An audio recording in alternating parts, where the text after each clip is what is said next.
तब बंगाल में रेपिस्ट को फांसी की सजा दी जाएगी। ममता सरकार अब ये बिल लेकर आएगी। आज पश्चिम बंगाल विधानसभा का विशेष सत्र बुलाया गया है। रेप विरोधी कानून पेश करेगी ममता सरकार। इसमें राज्यपाल ने बिल लटकाया तो धरना देंगे ममता बनर्जी, ये कहा गया है। तो देखिए, जिस तरीके से आम आदमी पार्टी लगातार ममता सरकार को, माफ कीजिएगा, भारतीय जनता पार्टी जिस तरीके से लगातार ममता सरकार को घेर रही थी। कोलकाता में जो ट्रेनी डॉक्टर के साथ रेप हुआ, उसके बाद उसकी निर्मम हत्या कर दी गई, उसको लेकर लगातार भारतीय जनता पार्टी जो है प्रोटेस्ट कर रही थी कोलकाता में। और उसी वक्त मुख्यमंत्री ममता बनर्जी ने ये बयान दिया था कि अब वो विशेष सत्र बुलाएंगी, उसमें बिल लेकर आएंगी कि फांसी की सजा सीधा दी जानी चाहिए रेपिस्ट को। और अगर इस बिल को राज्यपाल ने लटकाया तो फिर वो धरना देंगी। तो यहाँ पर आज विशेष सत्र बुलाया गया है। बंगाल सरकार ने आज से विधानसभा का 2 दिन का ये विशेष सत्र बुलाया है, जिसमें रेप के दोषियों को मौत की सजा देने का बिल पेश होगा और इसमें पारित भी किया जाएगा। Number has to be 6 or 7. It's not 3. 7 cases of molestation and torture on women has happened in the last 24 hours. And this will continue. You be sure of it. If Mamata Banerjee remains the chief minister and this party, TMC, stays in government, then definitely, this is going to continue. Because there is no law and order in this state. There is no law and order. They don't believe in the constitution. They follow Mamata Banerjee's constitution. They don't follow Bharatiya Nyaya Sanhita. So they are bringing a bill tomorrow in Vidhan Sabha. They don't do what central government tells them to. 11 special fast-track courts should have been, constructed, made, activated, just to deal with rape and POCSO cases. Not a single special fast-track court has been done. Kolkata rape case में किसने झूठी कहानी रची? पीड़िता के parents को किसने कहा बेटी ने सुसाइड कर लिया है? क्यों बार बार अस्पताल के कर्मचारी बयान बदलते रहे? इसको लेकर देखिए हमारे सहयोगी रैनिक दत्ता की ये खास रिपोर्ट।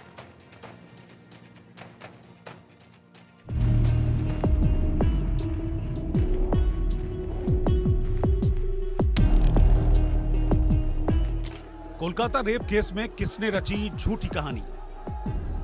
पीड़िता के पेरेंट्स को किसने कहा बेटी ने सुसाइड कर लिया? क्यों बार बार बयान बदलते रहे अस्पताल के कर्मचारी? कोलकाता के आरजीकर अस्पताल में रेप और मर्डर की कहानी में हर दिन नए खुलासे हो रहे हैं। सीबीआई की टीम ने अब तक इस मामले से जुड़े कई आरोपियों और संदिग्धों का पॉलीग्राफ टेस्ट भी करा लिया है। सीबीआई ये पता लगाने की कोशिश कर रही है कि आखिर झूठ किसने बोला। कोलकाता में सीबीआई की पूरी जांच के बीच धरना प्रदर्शन का दौर जारी है। सियासी दल आरोप प्रत्यारोप के शोर में उलझ गए हैं, लेकिन इन सब के बीच 9 अगस्त की सुबह परिवार को किए गए 3 कॉल से अस्पताल प्रशासन सवालों के घेरे में आ गया है। कोलकाता रेप मर्डर केस को लेकर नई जानकारी सामने आई है। इसके मुताबिक आरजीकर मेडिकल कॉलेज की तरफ से ट्रेनी डॉक्टर के पेरेंट्स को बताया गया था कि उनकी बेटी ने सुसाइड कर लिया है। 9 अगस्त की सुबह ट्रेनी डॉक्टर की लाश मिलने के बाद अस्पताल की असिस्टेंट सुपरिटेंडेंट ने उनके पेरेंट्स को आधे घंटे के अंदर 3 कॉल किए थे। पहला कॉल सुबह 10:53 पर किया गया। শুনুন, আপনাকে তখন বারবার বলছিলাম ব্যাপারটা হচ্ছে যে আপনার মেয়ে উনি সুসাইড করেছেন হয়তো বা কিছু মারা গেছেন। পুলিশ রয়েছে, আমরা হসপিটালে সবার সামনেই রয়েছি, ফোন করছি, আপনারা যত তাড়াতাড়ি পারবেন চলে আসুন।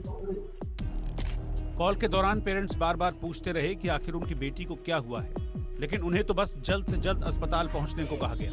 कभी खुदकुशी तो कभी सीरियस हालत जैसे बयान दिए गए। कहा गया पूरी बात अस्पताल में डॉक्टर बताएंगे। हेलो, বলছেন?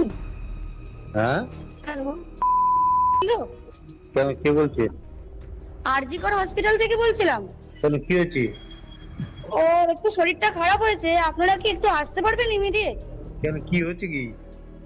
ওর শরীরটা খারাপ, আমরা ভর্তি করাচ্ছি ওকে, আপনি কি ইমিডিয়েট একটু আসতে পারবেন? কি হয়েছে কি সেটা বলবেন তো? সেটা তো ডাক্তাররা বলবে আপনারা এলে। আমরা আপনার নাম্বারটা জোগাড় করলাম, করে জানালাম যে বাড়ির লোক হিসেবে আপনারা একটু তাড়াতাড়ি আসুন। কি হয়েছে সেটা বলো না তুমি। পেশেন্ট শরীরটা খারাপ, ভর্তি হয়েছে হসপিটালে, বাকিটা আপনারা এলে ডাক্তার বলবেন। ওর কি জ্বর হয়েছে? আপনারা একটু আসুন, জলদি চলে আসুন, যত তাড়াতাড়ি পারবেন। কেন খুব অবস্থা খুব খারাপ? অবস্থা খারাপ, হ্যাঁ খুব অবস্থা খারাপ, একটু তাড়াতাড়ি চলে আসুন। तीनों फोन कॉल के ऑडियो सोशल मीडिया पर वायरल हो रहे हैं। ये बंगाली में है। इंडिया न्यूज इन ऑडियो की पुष्टि नहीं करता है, लेकिन जिस तरह से बात हो रही है उससे सवाल तो उठते हैं। पहले इस कड़ी की तीसरी ऑडियो क्लिप भी आप सुन लीजिए। কি হয়েছে কি সেটা বলো না একটু। ওনার অবস্থা খুবই খারাপ, ওনার অবস্থা খুবই খারাপ, আপনি যতটা তাড়াতাড়ি পারবেন চলে আসুন। কি হয়েছে না সেটা বলো না। ওটা তো ডাক্তার বলবে, আপনি একটু তাড়াতাড়ি চলে আসুন এখানে। আপনি কে বলছেন বলুন তো? আমি অ্যাসিস্ট্যান্ট সুপার বলছি, আমি ডাক্তার বলছি না। ডাক্তার নেই ওখানে কেউ?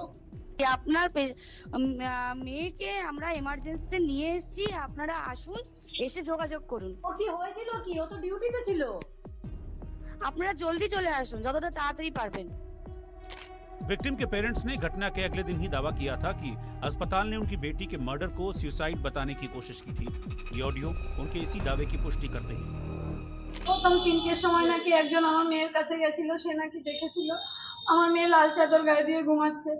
পরে একজন ফটো দেখেছে সে নীল চাদর গায়ে দেওয়া। আমরা যখন দেখেছি তখন দেখেছি সে সবুজ চাদর গায়ে দেওয়া, কিন্তু যখন নীল চাদর গায়ে দেওয়া তখন তার ওই বেড থেকে পা অনেকটা দূরে। এই ফটোটাও আমরা দেখেছি এবং আমরা যখন দেখেছি তখন পা গুলো সামনে একদম পুরো সাজিয়ে গুছানো, ওটা পুরো বোঝা যাচ্ছে যে কেউ সাজিয়ে গুছিয়ে একদম পুরো দেখিয়েছে আমাদের। আমরা যখন দেখেছি সেটা সবুজ চাদরই দেখেছি আমরা। इन कॉल्स में जिस तरीके से अस्पताल का बयान बदला है, उससे जांच करने वाली सीबीआई टीम के अधिकारियों के मन में सवाल उठ रहा है कि कहीं अपराध को छिपाने के लिए अस्पताल प्रशासन और पुलिस ने सोच समझकर सुसाइड की थ्योरी तो नहीं बनाई थी। इंडिया न्यूज की इन्वेस्टिगेशन में भी हमारे संवाददाता रैनिक दत्ता लगातार ये कहते रहे हैं कि पूरे मामले में बड़ी गड़बड़ी है और इस मामले के खुलासे से कई बड़े राज खुलेंगे। आरजीकर मेडिकल कॉलेज का सेकेंड ईयर का छात्री मौमिता देवनाथ, गुरुवार नाइट ड्यूटी था उनका आरजीकर मेडिकल कॉलेज में। ठीक मेरा पीछे जो मेडिकल कॉलेज बिल्डिंग है, इमरजेंसी डिपार्टमेंट में उनका ऑन कॉल मेडिकल ऑफिसर के तहत उनका ड्यूटी था। उसके बाद शुक्रवार सुबह उनका डेड बॉडी रिकवर हुआ इसी इमरजेंसी बिल्डिंग का 4th फ्लोर से। 4th फ्लोर का जो सेमिनार हॉल है, वो सेमिनार हॉल से ही डेड बॉडी रिकवर हुआ। डेड बॉडी रिकवर करने के बाद ही जो स्टूडेंट्स है, जो उनका कॉलीग्स है, उनके तरफ से डिमांड किया गया कि ये सिर्फ मर्डर नहीं है, ये रेप एंड मर्डर केस है। और उसके बाद ही कलकत्ता पुलिस कमिश्नर की तरफ से ये इन्वेस्टिगेशन चालू किया गया, एक एसआईटी गठन किया गया। उस एसआईटी के तहत जो इन्वेस्टिगेशन है, उस इन्वेस्टिगेशन में बाहर आया कि मौमिता देवनाथ के डेड बॉडी में बहुत सारे मार्क्स है, जिसके वजह से पुलिस को लगता है प्राइमरी जो इन्वेस्टिगेशन है उनके मुताबिक मौमिता देवनाथ के ऊपर अत्याचार किया गया था। मैं वैसे अमित धनुक के साथ Raunik Datto, India news, Kolkata.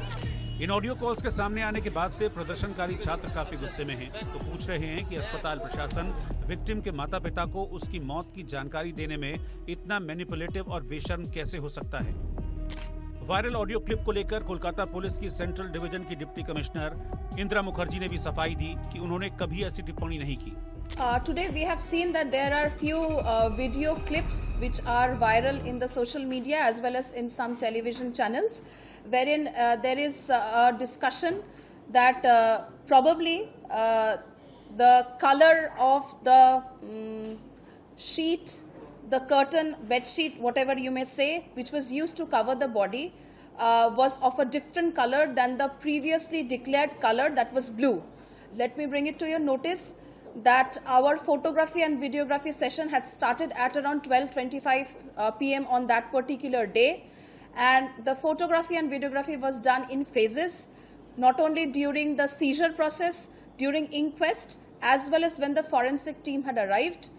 During this time, whatever records are available with us, बहरहाल सीबीआई इन ऑडियो क्लिप की फॉरेंसिक जांच कराएगी और इसके बाद ये क्लियर हो जाएगा कि वो कौन है जो झूठ के जरिए अपराधियों को बचाने की कोशिश कर रहा था। इस मामले में उस कथित असिस्टेंट सुपरिटेंडेंट के बयान का भी इंतजार है। ये वायरल ऑडियो जांच में कितना मददगार होगा, ये इस बात पर निर्भर करता है कि जांच अधिकारी इसकी कड़ियां जोड़ने में कामयाब हो पाते हैं या नहीं।